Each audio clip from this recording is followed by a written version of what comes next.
Hello, everybody. Thank you for joining us. You've reached the Fanatics of Film, and I got my good cohort with me. Hungry. Hungry for brains. I want to eat your brain. Die, Spider-Man. Giant leaps will always come at a cost.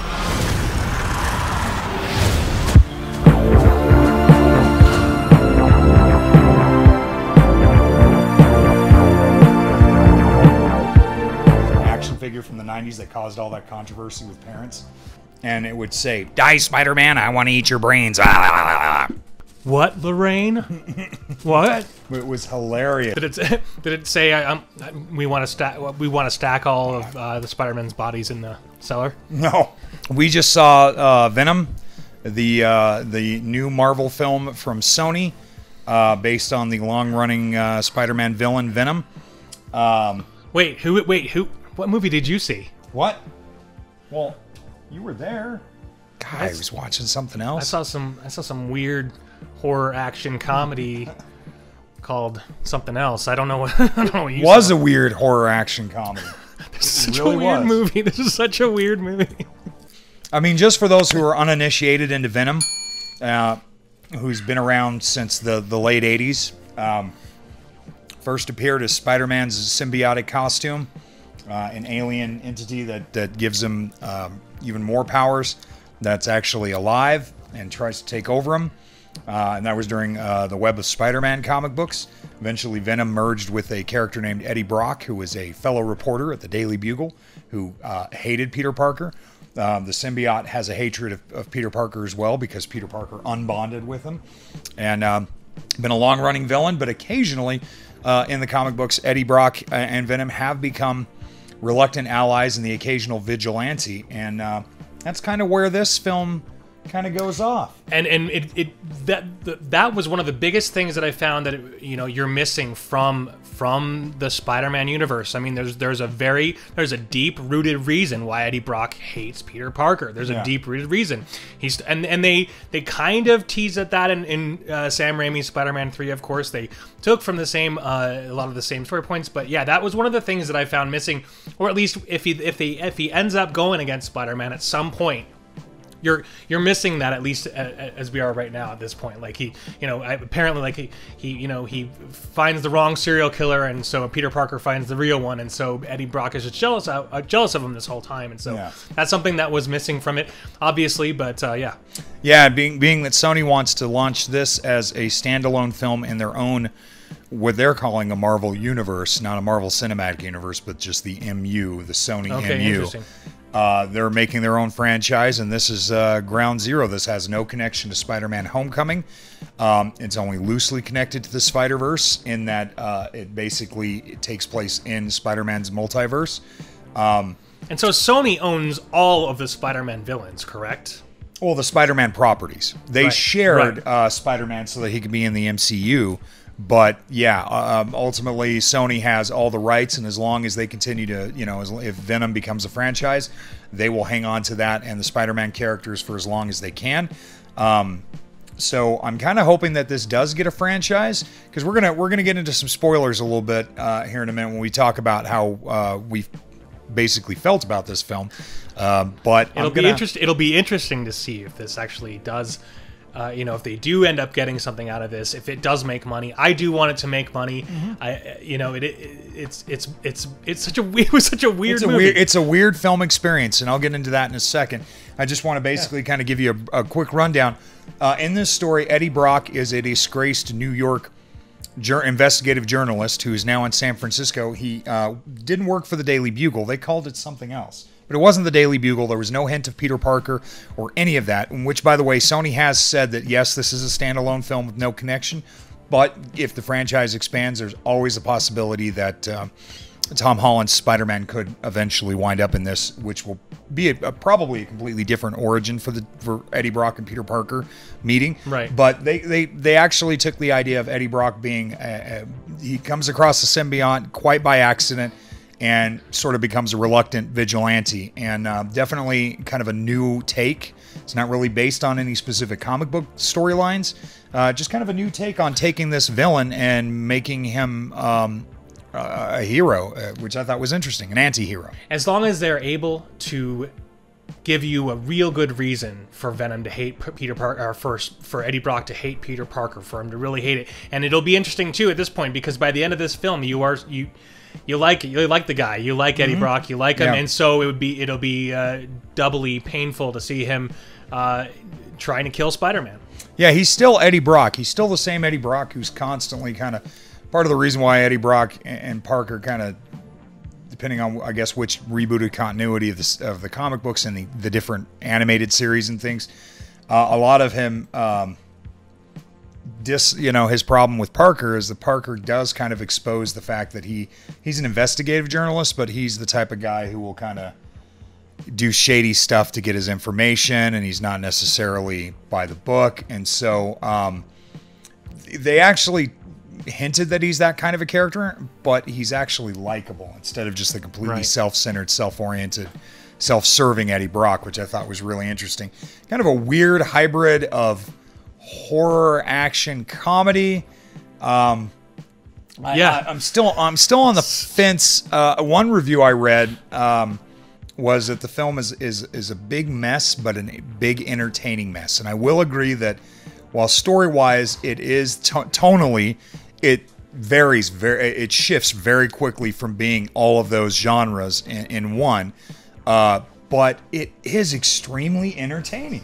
It's never not entertaining. I did finally deduce that when we came home. I finally realized, okay, so I think that what's happening here in general with these comic book movies in general, they're discovering that the Marvel formula, the Marvel formula is basically just inserting comedy in unexpected points in unexpected situations, but in such a way that it can take you out of the movie. It can still take you out of the movie in some ways, or at least, I mean, but regardless of that, the point is that Marvel's been successful in having that, like with Ragnarok and everything, just having these outright ludicrous lines, and in that this movie, it kind of was that, still action, horror, comedy. Oh yeah, so. I mean, just to clarify, Marvel didn't create this formula of comic book movies. I mean, Richard Donner infused that in the original Superman film. Tim Burton put a lot of those elements in the original Batman film, and most of the 90s superhero films, like, you know, the Rocketeer, The Shadow, The Phantom, they all had that same formula. It's just they kept retrying it and retrying it until it finally worked with the X-Men.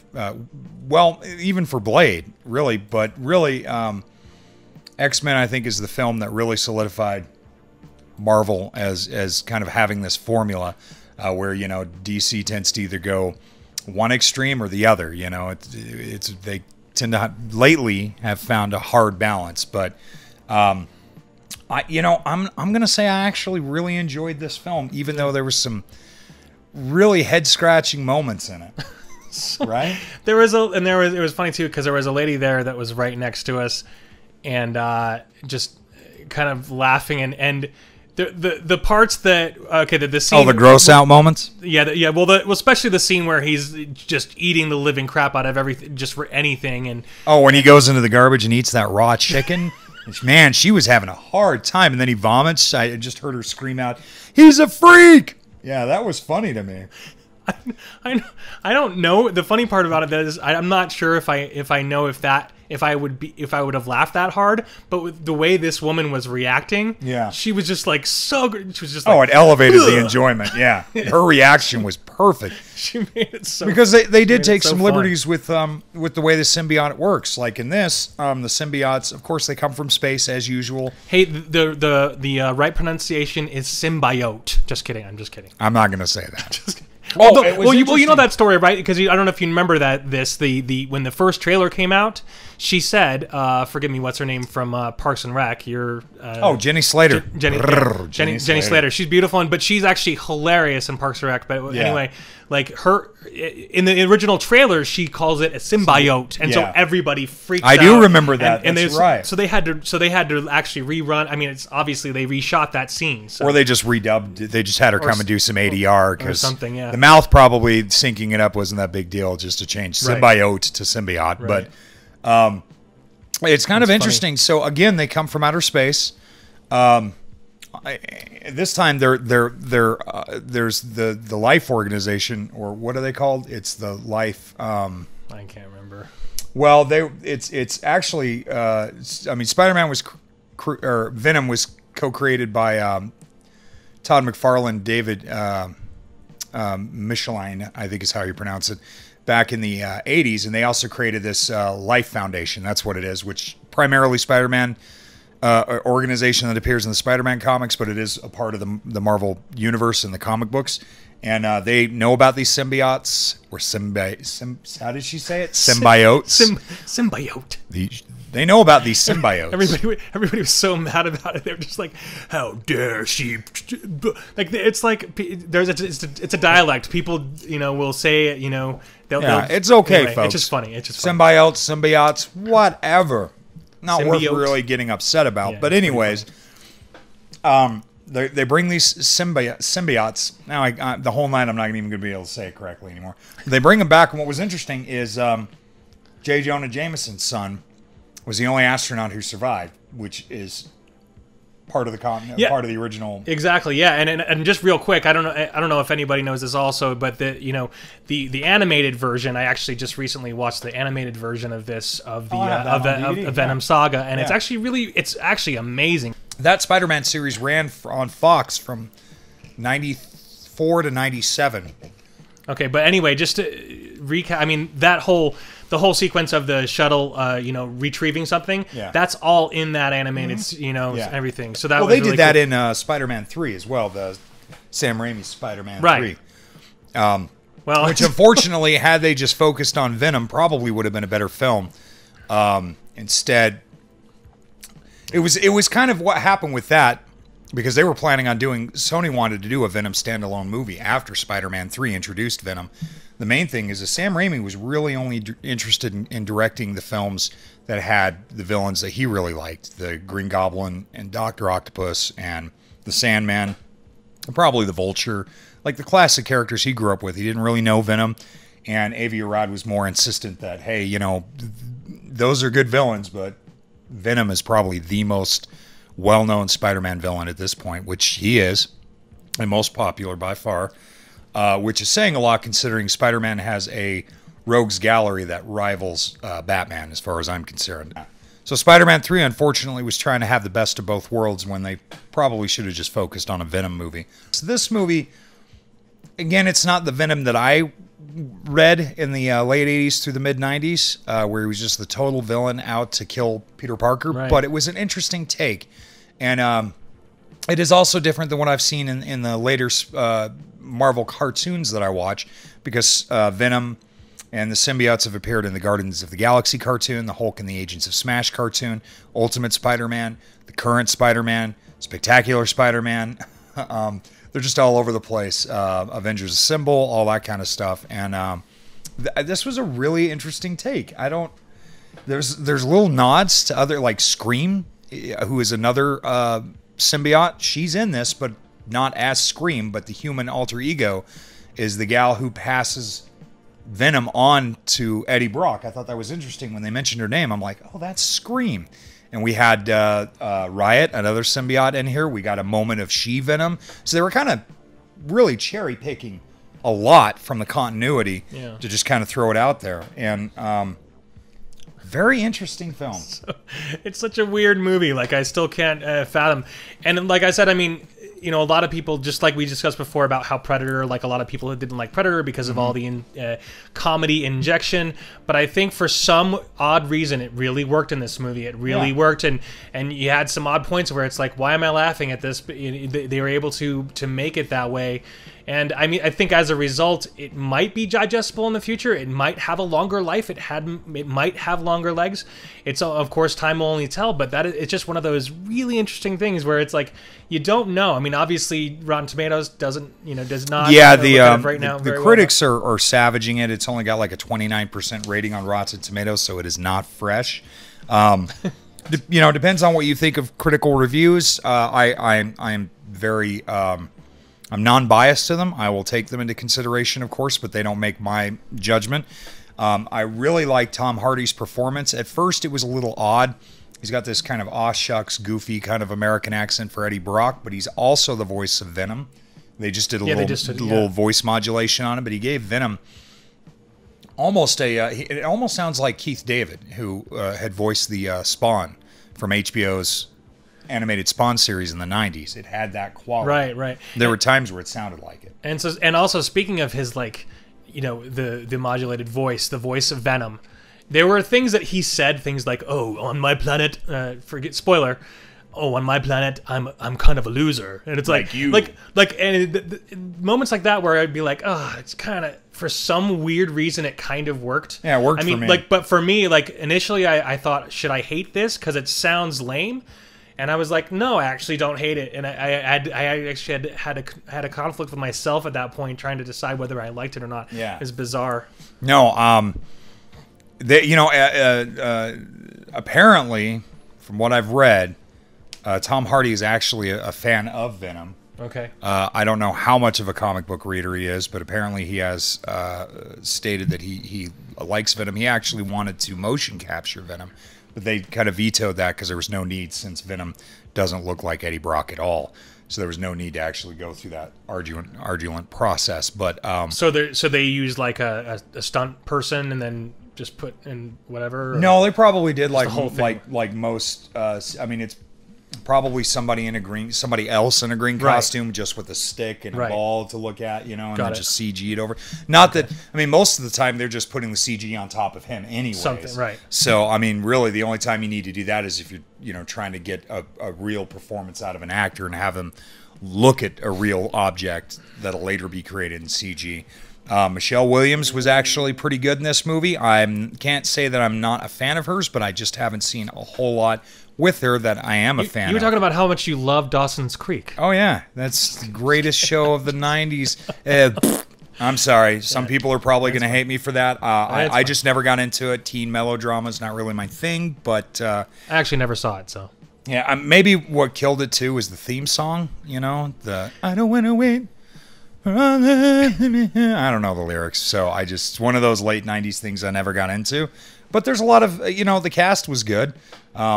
Speaking of, just real quick, since you mentioned music, that's one thing I think you and I both agree on. Yeah. We would have preferred a much more orchestral flavor in this, but unfortunately, it didn't really. I mean, it was fine. I actually really liked the theme. The theme itself, the actual melody was great. Was actually pretty darn good, with the exception of the voicings and the timbre that they were using was not so much. So. Yeah, they used a little bit too much of modern pop music, a little bit of the hip hop and the dirty blues, like the Black Keys and Eminem doing the theme song. Nothing against those artists, nothing, Pusha T, things like that. It's just, I don't know. I thought we'd move. Daredevil kind of ruined that. The Ben Affleck Daredevil film kind of ruined that with their overuse of pop music as opposed to using orchestral stuff. And for me, it seems to be able to take these films a little bit more seriously and a little bit more credible. Just a great orchestral score or good incidental sound and music is better suited. Like, for instance, could you imagine how different The Dark Knight might feel if instead of using good, like, ambient soundscape, like ominous tones for the Joker, instead they'd played some hip-hop or some punk rock or something? Like, it just totally would have changed the mood. And I feel like it definitely took away from the cinematic value for me. Yeah. But I'm kind of over the use of pop music in film and television right now. Again, it's a trend that becomes overused. And I will say this too, same thing with the fight scenes. Really good special effects in this movie, but the fight scenes in these effects movies are starting to drive me crazy. I think the idea is to put the audience in the fight so it's chaotic all around you, but then you can't see what's happening. They put all this effort into these effects to make these really cool moments, but the camera work is so jarring that you can't really focus. Especially, we saw it in 3D, hence the glasses. So too much shaky cam? What was the issue? It's the same issue that I have with the Transformers movies. You've got, again, they're too chaotic. The idea now with the way technology's gone in creating CGI-based fight scenes, The idea is to put the audience in the fight. Right. So everything's happening, the camera's shaking. To move it. And Too it's much just, movement. it's too much movement for the eye to take. You can have a great fight scene with quick cuts to emphasize the action while still framing the actual shot and allowing the viewer to take in what's happening, especially for throwing millions of dollars into visual effects. I want to see what's happening. I don't want to be in the fight. I want to witness the fight. And it's just, I mean, they did this with Black Panther. They did this with Avengers Infinity Quest, or Infinity War. Better with Infinity War because there was so much going on. I noticed that their action scenes were actually a little bit more toned down so you could see everything. But it's just kind of a common staple amongst most sci-fi and action movies these days, is to put the audience into the fight scene instead of watching the fight scene. And maybe that's a visceral thing, but I feel like that's more of a video game And I see. aesthetic than a cinematic aesthetic. And for me personally, like I think it's like everybody's personal taste on this. Yeah. Like I agree with you to some degree, but I actually do like being in the fight and some of the chaos that is happening there. But I wouldn't mind it being some of both of those things. Yeah. Like I really wouldn't mind it having to. Anyway, like I said, it's to each his own out there, whatever you guys prefer. Well, it didn't take away from the enjoyment, that's for sure. Right. Like, I still enjoy the heck out of this movie. In fact, I'm only going to give it a overall rating of 2.5 stars just because tonally and story-wise, there were some shortcomings, there were some plot holes, and it kept veering between horror, comedy, action, like in major shifts. Right. Not really subtle, but that's not a bad thing. It's like, it's a good film that they could work from and improve. Like, let's put it this way. I liked it enough that I'd be interested in a sequel. I'd be interested in going back to that world when it comes out on Blu-ray and 4K and all that jazz. I'm going to buy it or download it or whatever, and I'm going to rewatch it because it was incredibly enjoyable, warts and all. I was like, wow, that was really short. I mean, it felt like a short movie. What was it? Only an hour and 40 or something hour like that? and 41 minutes. To have one that came under 2 hours was kind of refreshing. I think it definitely, it's the less is more type of thing. It leaves you wanting more. But yeah, I mean, I could have used a little bit more Venom. That was very interesting cool. Because if you know the history of Michelle Williams' character, and what is her name? Go ahead and read it. Anna Wang / She-Venom. If you know the history of her character and the tragedy that befalls her, very interesting. Probably one of the most disturbing kisses I've seen on screen in a while. Right? Yeah, that was it was this very sensual.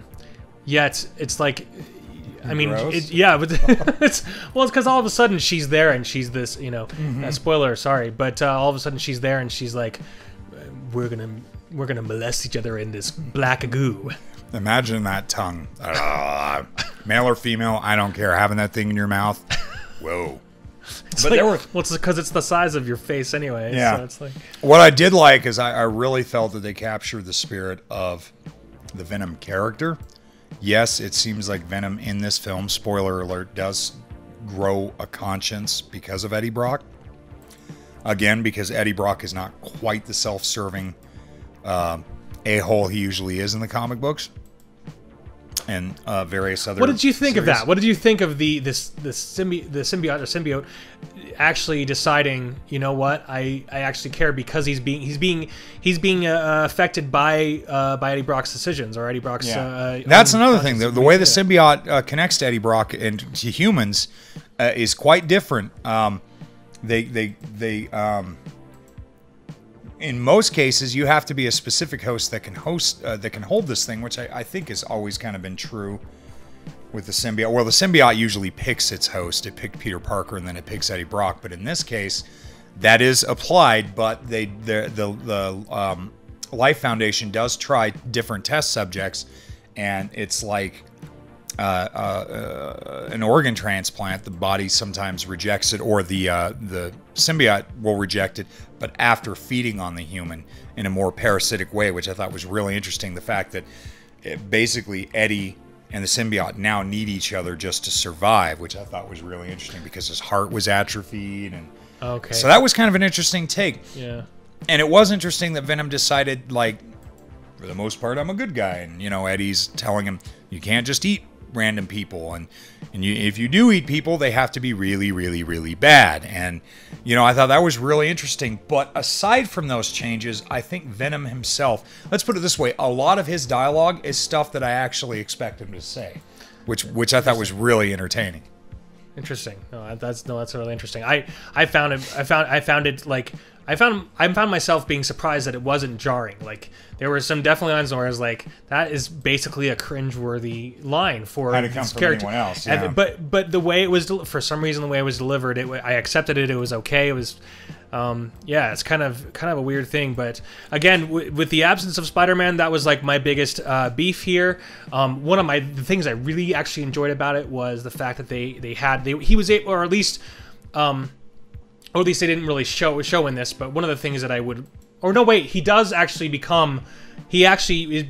able to look just like somebody else entirely, right? Isn't that what does it do that? Because it jumps from body to body at right, first, but and that's basically Riot for the most part. Jumps from body to body to find its host, which is Carlton Drake, the head of the Life Foundation. I'll say this. Not the most interesting of villains. It's kind of an atypical villain because there's no real backstory. He's a kid genius, built an empire, and now, you know, he doesn't really care for humanity, thinks that bonding with the symbiotes and going into space will create a better race of humans. I don't know. It was still interesting because, again, it was more about Eddie Brock and his sort of coming to terms with being a vigilante. I'm not going to say he's a hero. He's definitely an anti-hero. Mm-hmm. But come on, you just recently watched, like you said, the Venom saga of the 90s Spider-Man cartoon. Which is actually really good, by the way. If you haven't picked it up, it's really, really damn good. Yeah, you should check that out. It's a really complex story, and it has, I mean, there's a lot of characters in there. Especially talking about eating people's brains. That was great. Yeah, that is like even stack of heads, stack of headless bodies. Why not? It's like, why not? That was such a weird. Yeah, that was such a weird moment. Because they were still hammering in that this creature is a potential threat. Because I mean, he says Riot, who's kind of a leader, as he says, wants to bring back millions more of those symbiotes to bond with humans and basically devour the rest of the populace and take over the planet, and I guess that's kind of what they do. So I thought that was, I don't know, a lot of things going on here, and for all the things that didn't work, there was enough that did work, so I really enjoyed it. And I am hoping that, even though critically it's not doing well, I'm hoping it finds a large enough audience to warrant a sequel, because I would like to get back into this universe. Yeah, I know that a ton of people are gonna come out with YouTube videos that just bash the hell out of this thing, and some people hopefully will actually like it, because I did enjoy it. I didn't hate this movie. It's all upon interpretation, because I think, especially since these characters have been done so many different times in different ways, everybody's going to have a different interpretation, especially since it's like if the only comic book that had come out was that first comic that we were talking about before, that original comic in the 60s, forgive me, it was in the 80s, the 80s when this first came out. So, and if that initial comic was the only comic that came out, well then everybody, you know, has one specific idea. When it's been written by so many different writers, you know, it's like it's going to be interpreted and in different ways, and there's going to be, especially when you have to adapt something like this to screen. It's a tough game, you know. It's a tough game. I mean, first of all, we see the symbiotic costume on Spider-Man for the first time in 1986, but Venom doesn't make his first appearance until '88. So it was obviously a process in the works. And I'll have to put it this way: if you're going to do a movie about Venom, but you cannot use Spider-Man as your main antagonist, you cannot use that continuity from the comic books, they found a way to do it and to make it an entertaining film. I mean, it's a popcorn movie, but it's a good popcorn movie. It's a really good late night, Saturday morning, kind of check your brain in, have some fun, some laughs, and some weird oddities in some jarring kind of gross out effects out of nowhere. So Yeah, I actually really like. One of my favorite. I actually really love the ending action sequence that we had between Venom and forgive me. What is Riot? So Venom and Riot having their big squabble at the end. That was actually really great, especially with all the the merging, the merging and the again, tangling. That was so cool. it was so cool that I wanted him to hold the camera steady so I could actually really take it in. They put a lot of work into that final fight. Better than Spider-Man 3. I was always a little disappointed by how Venom looked in that film. Well, it's like, I mean, especially since like 15 years ago was the actual. How long ago was it? Oh, that was 2007. So effects have definitely come a long way. So in 11 years. 2.5 out of 3 star, or 2.5 out of 4 stars. An enjoyable, escapist comic book movie. That's my opinion. Yeah, I thought I definitely thought it was really fun. Like, it was way different, very much different than I thought it was going to be. I thought it very different from what I was, and so I was pleasantly surprised.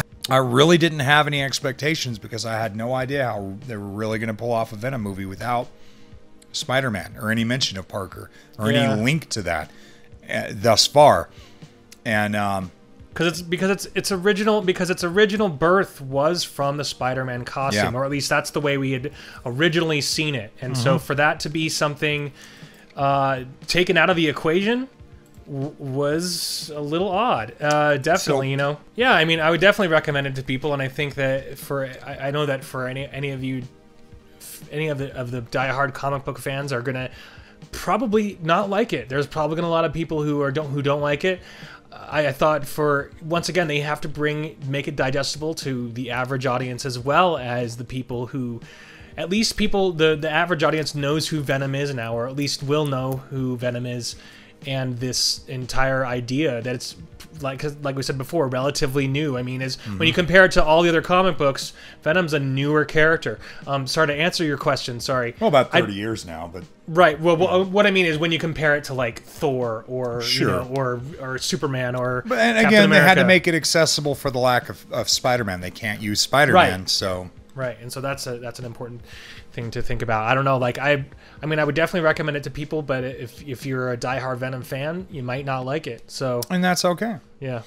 We don't all have to like the same things. All we have to do is respect that each other's opinions. We all have different opinions. Some people are going to love it. Some people are going to hate it. Some people are going to be indifferent to it.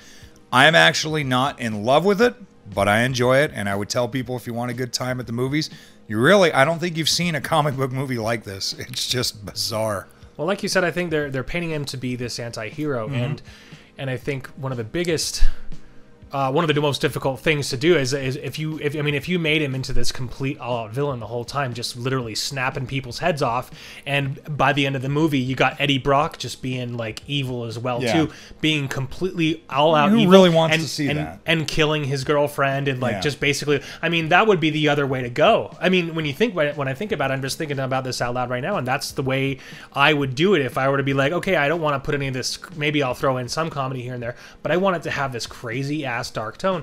People would come out of that thing not very optimistic, and so I think as a result you would probably please a lot of fans. Like, a lot of fans might like it, but then you'd have your average person who would just be like, so it's like you gotta digest this and figure out like what's going to work for if you want to see Venom in a cinematic experience. If you want to experience Venom in a cinematic way, I think this probably was the best way to do it. I don't know. That's what I'm thinking. Well, again, if the only way you could carry out a Venom movie with Venom being the complete villain is if Spider-Man was the antagonist or the protagonist, because Venom would obviously be the antagonist. Right. And again, since that's basically off limits, just know going into this movie, no Spider-Man. Spider-Man does not exist in this continuity thus far, and so therefore they have to create an original way to do it. Todd McFarlane himself, back in 2007, when Sony announced that they were going to do a Venom spinoff, he was actually not for that idea. He didn't see how you could do a movie based around Venom without having Spider-Man in it. It would just be a movie about the villain. And he honestly just didn't think people wanted to see that. And I think he's right, because even in Venom's comic book, there are moments of where, you know, again, he has to team up with Spider-Man and reluctantly, you know, to fight Carnage or Riot or Scream or any of these other symbiotes. Or sometimes he does operate as a vigilante. So Eddie Brock in the comic books now isn't quite the total villain anyways. So I don't know. I dug it. It was fun. Yeah, I did enjoy myself. I'll have to see it again, but I was surprised at how much comedy was in there and how it actually ended up working. It ended up working okay. Yeah. And so it's like, you know, you down the road, if this does get a sequel, which, I mean, you know, our post-credit scene, of course, definitely brought it in.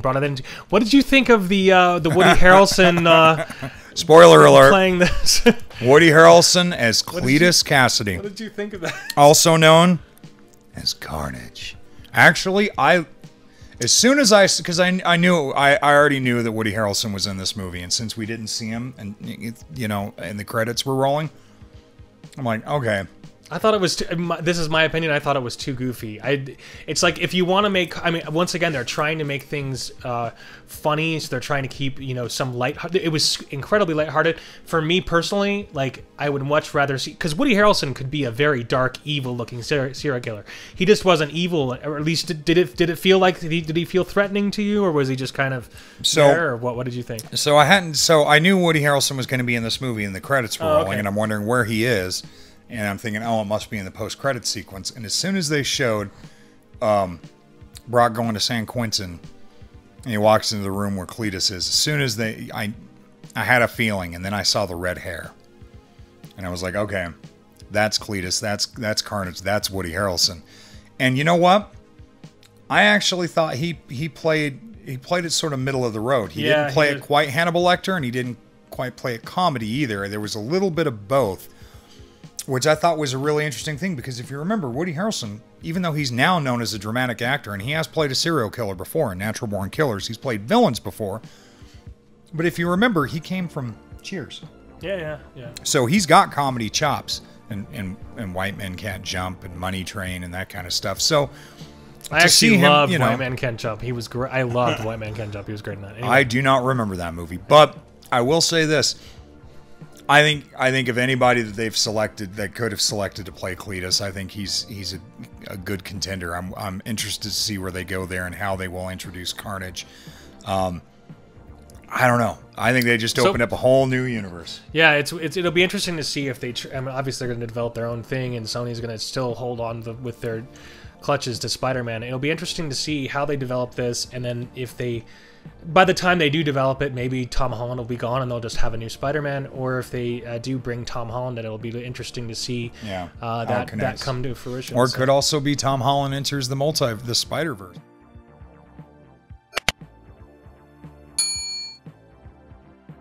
I'm Eddie Brock. You are the symbiote. Together, we are Venom. Die, Spider-Man! I want to eat your brains! Give me some of that popcorn. Hungry. Hungry.